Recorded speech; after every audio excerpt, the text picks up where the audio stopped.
Hi, I'm Laura McMahon-Higgins. Welcome back to Nasty or Necessary, the series where we examine common clauses from commercial construction contracts to answer the question, is it commercially necessary or just plain nasty? Today we are going to be looking at clauses that tie the return of subcontract security to the return of head contract security. Before we look at what the clause looks like, let's just take a second to discuss security in general. Security is a very general descriptive word, a little like saying chocolate. Just as there are many different kinds of chocolate, there are many different kinds of security. Bank guarantees, security bonds, insurance bonds, unconditional undertakings, and retention. Now, bank guarantees, security bonds, insurance bonds, and unconditional undertakings are basically all the same thing. A piece of paper issued by an organisation like a bank that is exchangeable for money, no questions asked. Retention, on the other hand, is a little bit different. It's a system where the principal withholds part of each progress claim until a certain percentage of the contract value is being held. The interesting thing about security that a lot of people don't know is that it's a contractual concept, meaning a principal's power to demand it is drawn from the contract.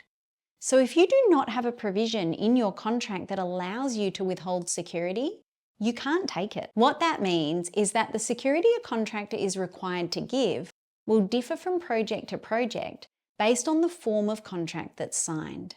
Generally though, it will look like this.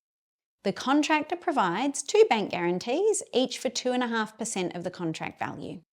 One is returned upon practical completion, and the other at the end of the defect liability period.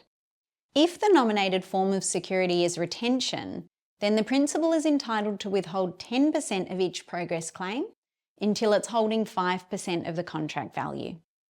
Half is then returned upon practical completion and the other half at the end of the defect liability period. The clause we're looking at today is a security clause in the subcontract. This is what the clause would look like. The contractor must release half the security held within 5 days of the date of practical completion of the head contract, and the balance of the security within 5 days of the expiry of the defects liability period under the head contract. Now, similar to pay when paid clauses, which we've discussed in another video in this series, these clauses are not designed to be nasty. They're a cash flow protection mechanism.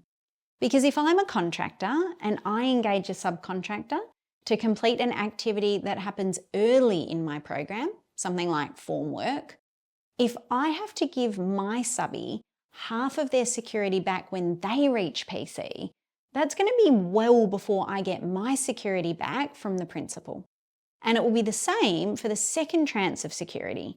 Their defect liability period is going to expire well before mine does under the head contract. Furthermore, if my subcontractor's defect liability period starts when they reach practical completion, and they reach practical completion 6 months before I do under the head contract, my subcontractor's obligations to come to site and fix defects for me will expire only halfway through my defect liability period under the head contract, which leaves me in a position where I'm obliged to fix any defects in my subcontractor's work for the principal at no cost, but I would have to pay the subcontractor for the rectification. This is what we call a warranty gap. To address both the cash flow and warranty gap problems, contractors simply used to use the clause we're looking at. You don't get your security back until we get our security back. So, these clauses weigh in as necessary, but unfortunately for principals, as necessary as they may be, they are classified as pay when paid clauses. The Building and Construction Industry Security of Payments Act, and there's equivalent legislation in all Australian jurisdictions, prohibits the use of pay when paid clauses in construction contracts. So remember, this is a little like the law jumps into your document with a red pen and crosses out the offending clause. So contractors who persist with using these clauses may find themselves unable to hold any security because the entire security provision will be struck out and have no effect.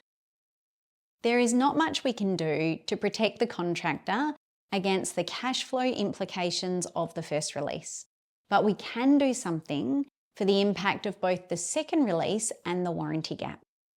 If the head contract has a defect liability period of 12 months, contractors could request an 18-month period from their subcontractors. This has the dual benefit of improving cash flow by deferring the return of the second half of the security, and also more closely aligns the end of the defect liability periods under the head contract and subcontract to address the warranty gap. That wraps up this episode of Nasty or Necessary.